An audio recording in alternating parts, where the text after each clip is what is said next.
무엇이든지 기도하고 구하는 것은 받은 줄로 믿으라. 그리하면 너희에게 그대로 되리라.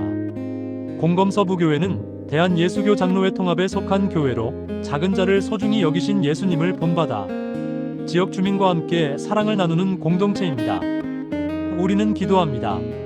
전도의 지혜와 열매를 문화사역이 말씀과 기도로 전달되도록 영적으로 침체된 성도들의 새로움과 성숙을 위해, 질병과 낙심, 어려움 속에 있는 이들의 회복을 위해, 그리고 이 지역과 나라, 민족을 위해 세대를 아우르는 믿음의 공동체, 언제나 사랑으로 당신을 맞을 준비가 되어 있습니다.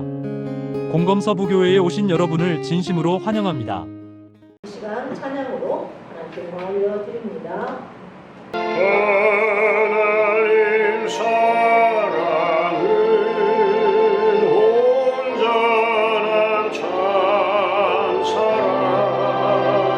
내 맘에 부어 주시사 충만케 하소서. 내 주님 감사라 빛과 같으니 그 사랑 내게 비추사 뜨겁게 하소서. 그 사랑 앞에는 풍파도 그치며 어두운 밤도 황하니 그 힘이 크로다. 하나님 사랑은 온전한 참사랑 내 맘과 영에 채우사 새 힘을 주소서.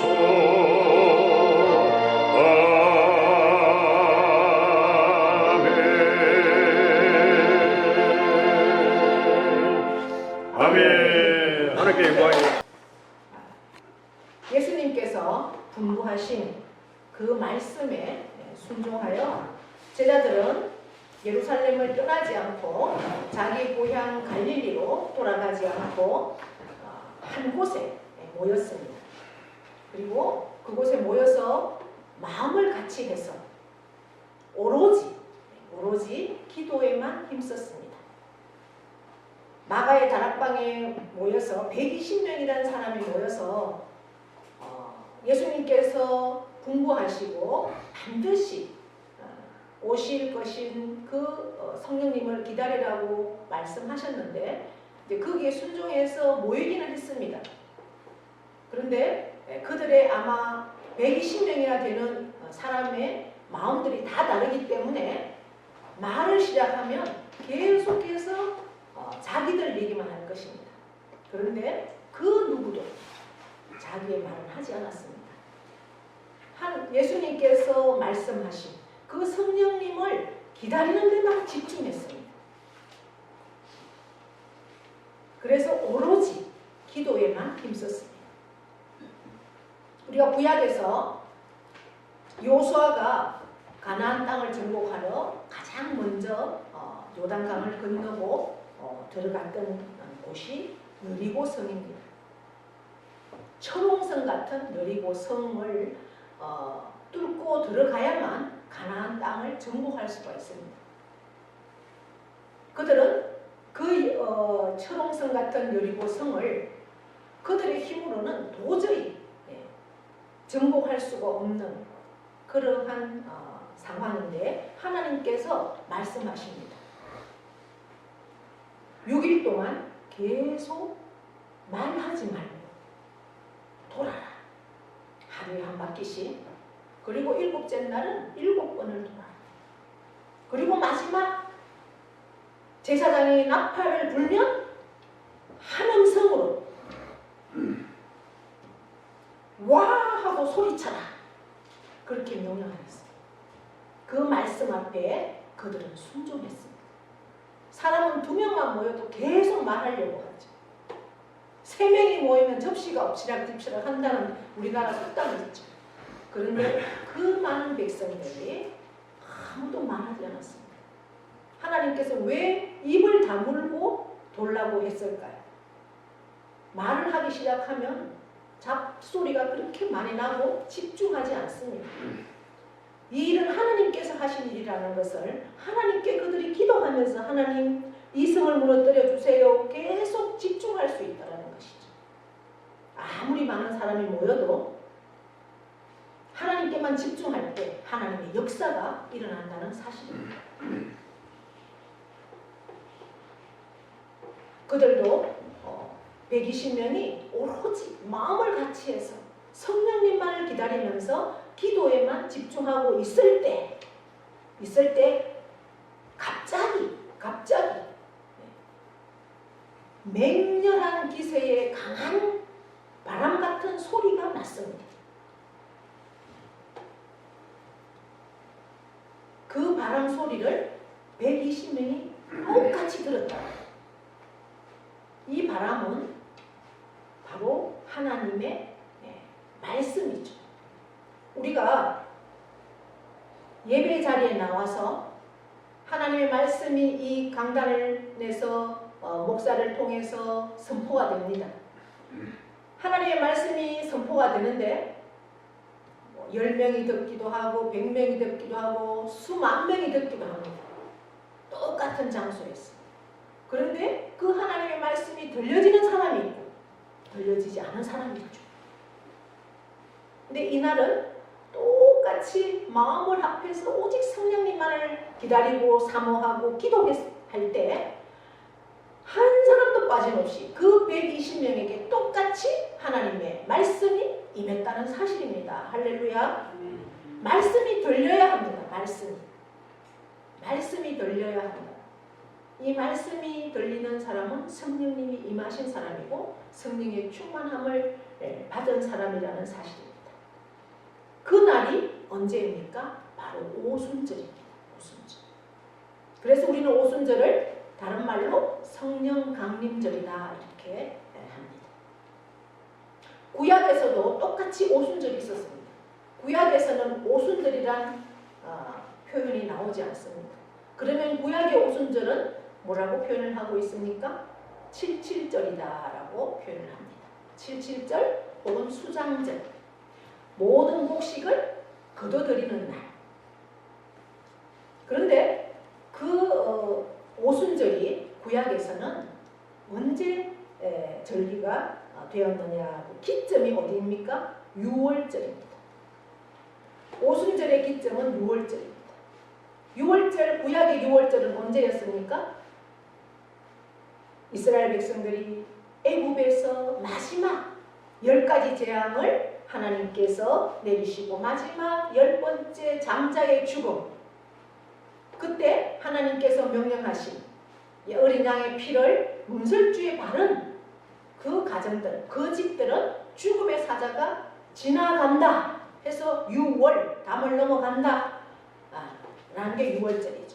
그 6월절의 기점으로 그들은 출애굽을 했고 그들이 시내산까지 오는 50일째 될 때 하나님은 시내산에 모세를 부르시고 그곳에서 무엇을 주셨습니까?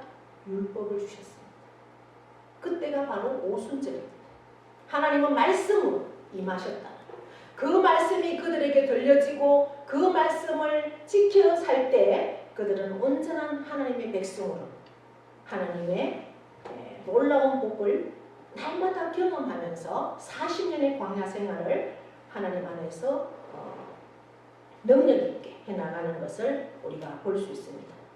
그래서 오늘도 사도행전 2장에서 성령님이 임하신 이 복된 날 그들의 귀에 강한 바람 같은 소리가 들렸고 그 소리가 온 건물을 가득 채웠습니다.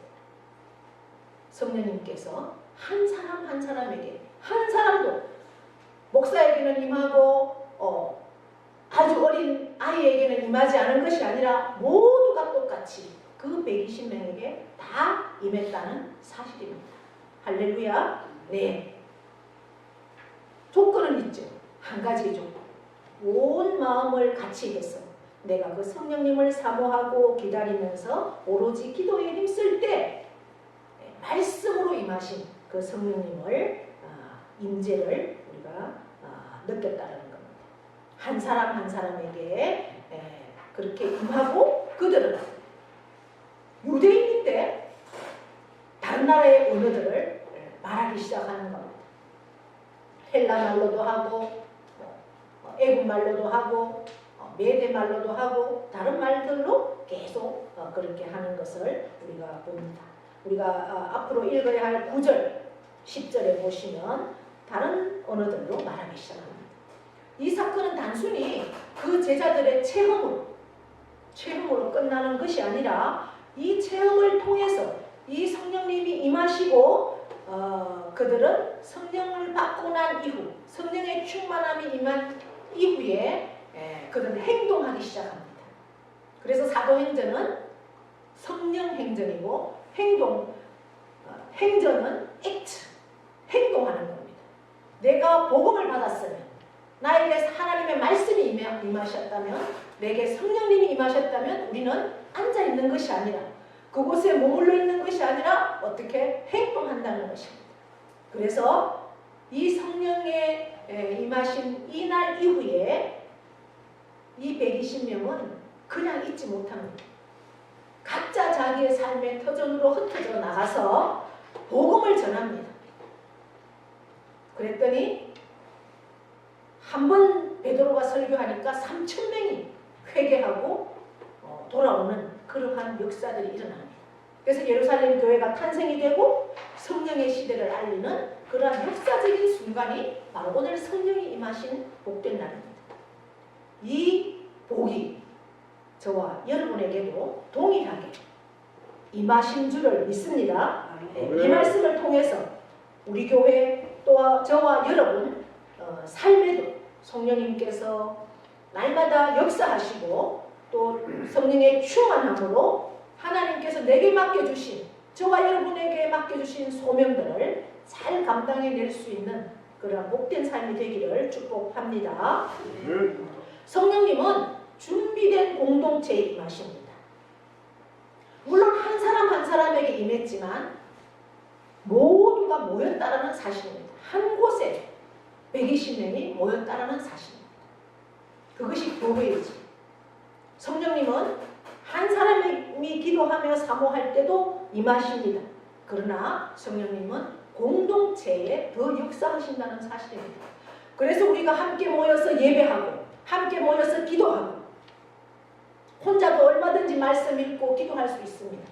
그러나 그 혼자 읽고 말씀 기도하는 것보다 왜 예배의 자리를 마련했을까요? 하나님께서 왜 주일 예배를 드리고 수요 기도회를 하고 왜 금요 기도회를 하라고 그렇게 말씀하셨습니까? 성령님은 준비된 공동체에게 임하신다는 사실이죠. 오늘 본문에 그들이 1절에 그들이 다 같이 한 곳에 모였더니 이렇게 시작하고 있습니다. 제자들은 흩어지지 않았습니다. 한 마음으로 한 곳에 모여서 기도했습니다. 우리가 나는 집에서 말씀 읽고 하나님 말씀대로 살아요. 그것으로 끝나는 게 아니라 함께 모여서 교회를 공동체를 세워가야 하는 것이 하나님의 뜻입니다. 그럴 때 성령님께서 임하시고 그럴 때 하나님의 그 복음을 전할 수 있는 능력이 일어납니다. 혼자 말씀 읽고 기도한다고 성령님의 충만함이 있습니까? 내 그냥 믿음 지켜가는 그거 이상도 할 수가 없습니다. 하나님은 성령 받고 너 하나 믿음 지켜가는 것이 중요한 것이 아니라 복음을 전해라. 그것이 너의 사명이다.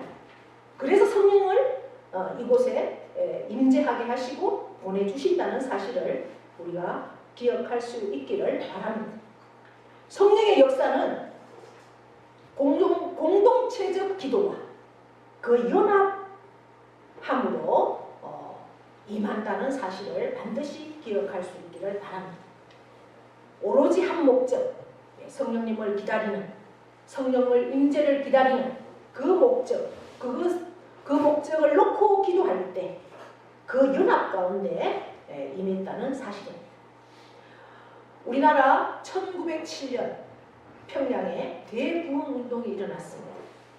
한국 역사, 교회 역사에서 가장 강력한 성령의 역사 중 하나였습니다. 당시에 길순주 장로가 그 자리에서 자기의 회개를 선포합니다. 자기의 죄, 아무에게도 말하지 못했던 그러한 죄를 선포하면서 회개했습니다.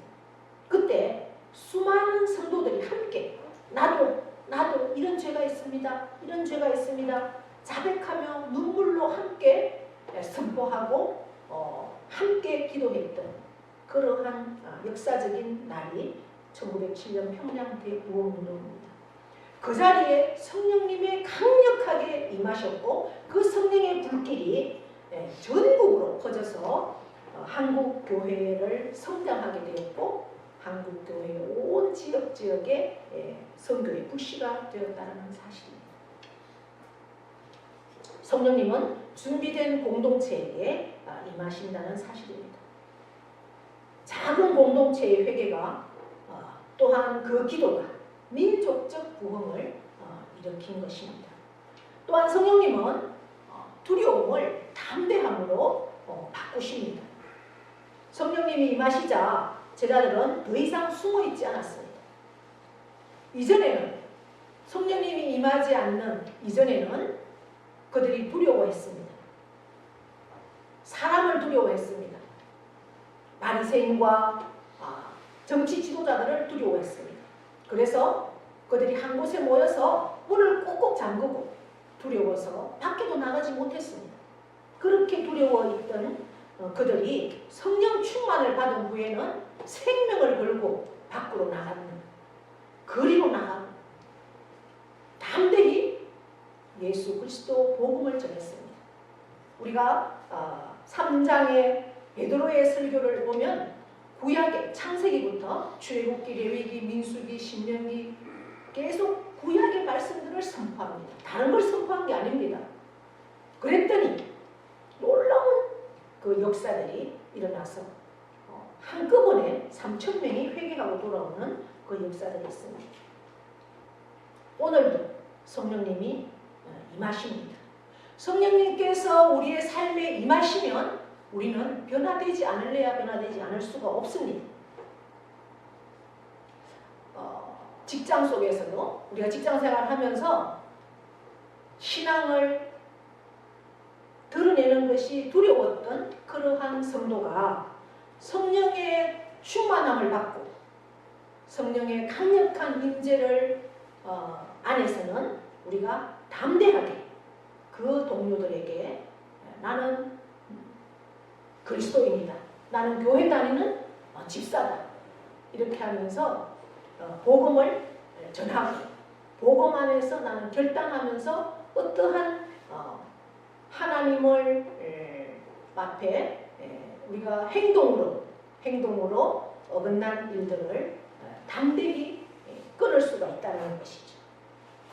그 한 사람의 변화가 공동체 전체에 영향을 미칠 수가 있습니다.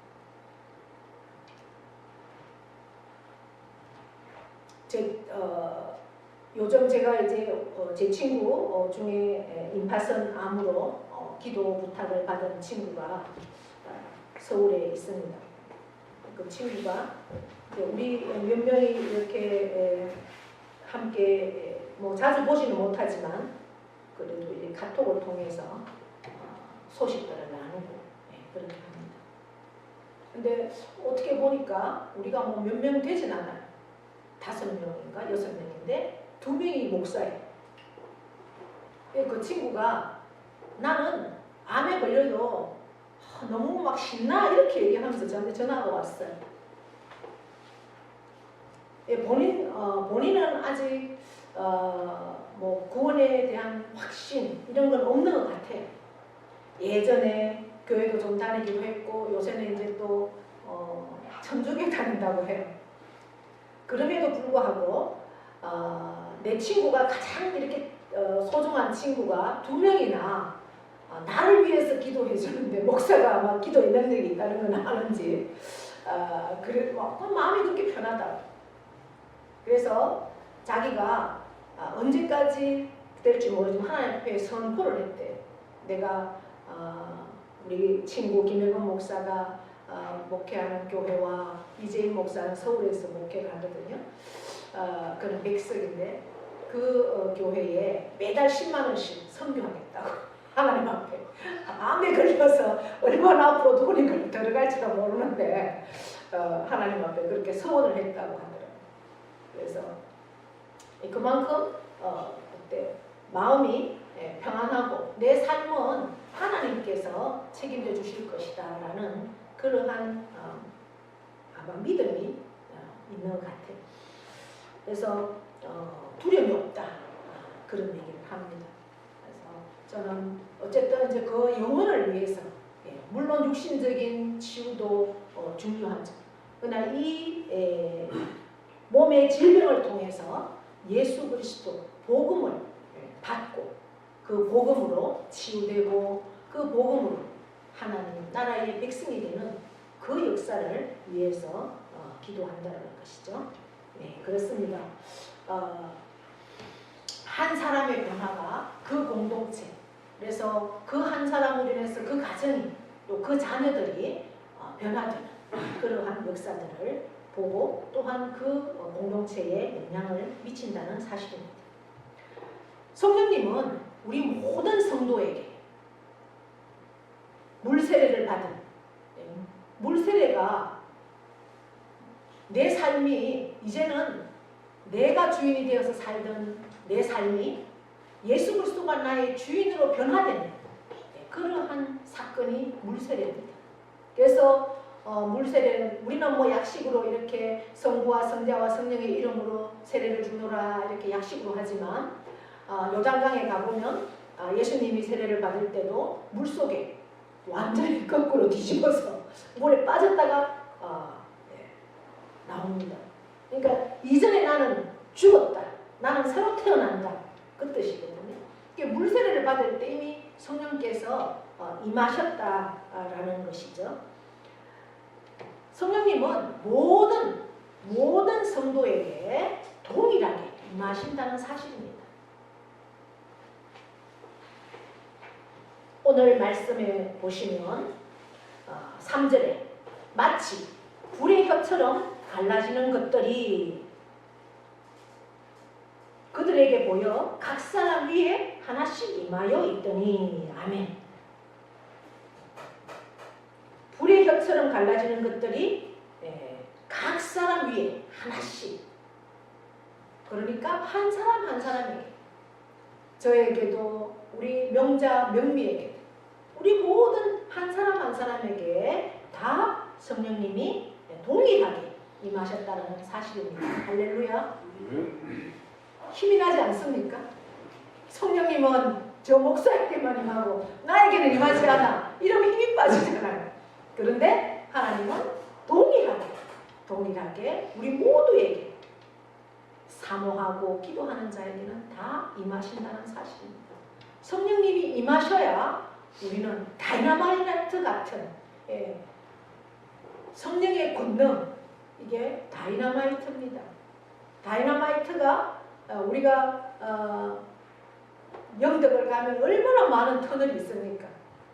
그 터널이 없으면 그 길이 그렇게 예전에는 막 꼬불꼬불해서 3시간, 4시간 걸리던 그 길이 지금은 뭐 1시간 반에 2시간만 하면 충분히 가잖아요? 그 터널 때문에 그렇습니다. 그 터널이 어떻게 만들어집니까? 그 바위로 되어 있는 산을 다이너마이트가 다 깨뜨려서 터널을 만드는 겁니다. 그만큼 성령님의 권능은 폭발력이 있습니다. 내 삶을 변화시키고 다른 사람의 삶도 복음으로 변화시키는 능력, 그것이 저와 여러분에게 있다는 사실입니다. 성령은 특정한 어떤 지도자에게만 임하는 것이 아니라 모든 성도에게 동일하게 임하십니다. 할렐루야. 예, 한국 교회 초기, 예, 제가 1907년 평양 대부흥 운동을 말씀드렸는데 그때도 목회자에게만 임한 것이 아닙니다. 평신도 어느 누구에게도 성령 충만을 사모하는 모든 자에게 다 임하여서 복음을 전하기 시작했습니다. 이름 없는 아주 연약한 그러한 성도들의 한 사람에게도 모두가 성령이 임하시고 그들의 헌신과 그들의 증거를 통해서 지역마다 교회가 세워졌습니다. 우리 대한민국의 민족 복음화의 기초가 되었습니다. 우리 이동혁 집사님이 나라와 민족을 위해서 애타게 절규하며 기도했는데 정말 우리나라는 돌아보면 하나님의 특별하신 은총과 하나님의 복이 우리 교회들을 통해서 일어났고 지금도 반드시 하나님의 놀라우신 은혜와 능력으로 우리 대한민국을 통해서 하나님의 뜻이 이루어질 것을 믿습니다. 그때마다 정부가 들었을 때마다 위기가 아닌 때가 없었던 것 같아요. 그러나 핍박이 강하면 강할수록 세상은 핍박이 강하면 강할수록 움츠러들죠. 그러나 성령 받은 사람들은 핍박이 강하면 강할수록 더 일어난다는 사실입니다. 세계적인 역사들을 보면 교회마다 핍박이 있던 때가 더 복음의 저 지하 땅굴에서도 그들은 예배를 한순간도 드리지 않고 그렇게 지낸 적이 없습니다. 카타콤이라는 그 지하 교회를 우리가 방문해 보면 정말 그곳에서 생명을 걸고 말씀을 지키고 예배를 지키기 위해서 그들이 나아갔던 그래서 결국은 그들의 기도와 그들의 헌신과 그들의 증거를 통해서 핍박받던 박해 속에서도 결국은 교회가 세워집니다. 민족 복음화의 기초가 성령 받은 성도들의 헌신과 증거를 통해서 이루어진다는 사실이죠. 그러면 성령님이 임하시는 목적은 뭐냐? 바로 복음 전파입니다. 성령 충만의 결과는 각 나라 말로 복음을 전하는 것이었습니다. 성령님은 세상에 예수 그리스도를 증거하도록 우리를 보내십니다. 가정으로, 동네로, 민족에게로 보내는 겁니다. 그들이 다 성령의 충만함을 받고 성령이 말하게 하심을 따라 성령이 충만하면 성령이 말하게 하심을 따라 말한다는 거죠. 여러분 세상 사람들은 내가 하고 싶은 말을 하죠. 내가 하고 싶은 말. 자기 중심. 내 말. 사람들이 이렇게 모여서 얘기하는 거 들어보세요. 남의 말보다는 내 말을 하고 싶어요. 내 말. 내 생각. 남의 말 귀 기울여 들으면서 거기에 호응해주기보다는 내 생각을 강력하게 얘기합니다. 그러나 성령 받은 사람들은 무슨 말을 해야 되겠습니까? 성령 충만. 성령님이 말하게 하시는 말을 해야 된다. 성령님이 말하게 하시는 말. 내가 이 상황에서 이 사람과 대화하는데 들어주는 게 가장 좋고 또 그 사람에게 말을 할 때는 성령님이 이 시간 예수님이라면 무슨 말을 할까? 성령님 내게 지혜를 주셔서 이분에게 할 수 있는 말 도와주세요. 늘 기도하면서 우리가 말하면 성령님이 말하게 하시는 말을 우리가 할 수 있다는 것입니다. 또한 성령님이 행동하게 하는 행동을 할 수가 있습니다. 나는 이 행동이 하나님 앞에 부끄럽지 않아. 나는 당당해. 그렇게 나는 생각할 수 있지만 성령님은 과연 그렇게 생각할까? 주님이라면 그렇게 생각할까? 라고 우리가 생각하고 기도하면서 행동해야 된다는 거죠. 성령 받은 사람의 삶의 모습입니다. 내 감정, 내가 말하고 싶은 것, 내가 행동하고 싶은 대로 하는 것이 아니라 성령님이 말하게 하시는 것, 성령님이 행동하게 하시는 그러한 모습이 성령 충만한 삶의 모습이라는 것이죠. 오늘 사도행전 2장 1절로 4절은 교회의 시작을 보여줍니다. 성령님께서 각 사람에게 임하실 때 두려움은 사라지고 담대함이 생기며 복음은 온 세상으로 이방 나라까지 퍼져나갔습니다. 한국 교회 역사 속에서도 1907년 평양 대부흥 운동처럼 성령의 강력한 역사를 통해서 우리나라 방방곡곡에 교회가 세워지고 복음이 전해졌습니다. 오늘 우리도 성령 충만을 구하십시다. 그리스도의 증인으로 살아가는 저와 여러분이 되기를 간절히 축복합니다. 네, 기도하겠습니다. 하나님 아버지 감사합니다. 오늘도 우리를 복된 자리에 함께 하시고 귀한 말씀 듣게 하셨습니다. 이 말씀이 들려지게 하시고 이 말씀을 마음으로 받게 하시니 감사합니다. 오순절 마가의 다락방에 임하셨던 성령님 오늘 우리 한 사람 한 사람에게도 충만히 임하여 주시옵소서. 바람같이 불같이 임하여 주시옵소서. 두려움을 담대함으로 바꾸시고 우리의 삶을 복음의 정의로 변화시켜 주시옵소서. 한국 교회 속에 임하셨던 성령의 불길이 오늘 우리 교회에도 임하여 주시옵소서. 우리의 삶에도 임하여 주셔서 타오르게 도와 주시옵소서. 감사합니다. 예수님의 이름으로 기도드리옵나이다. 아멘.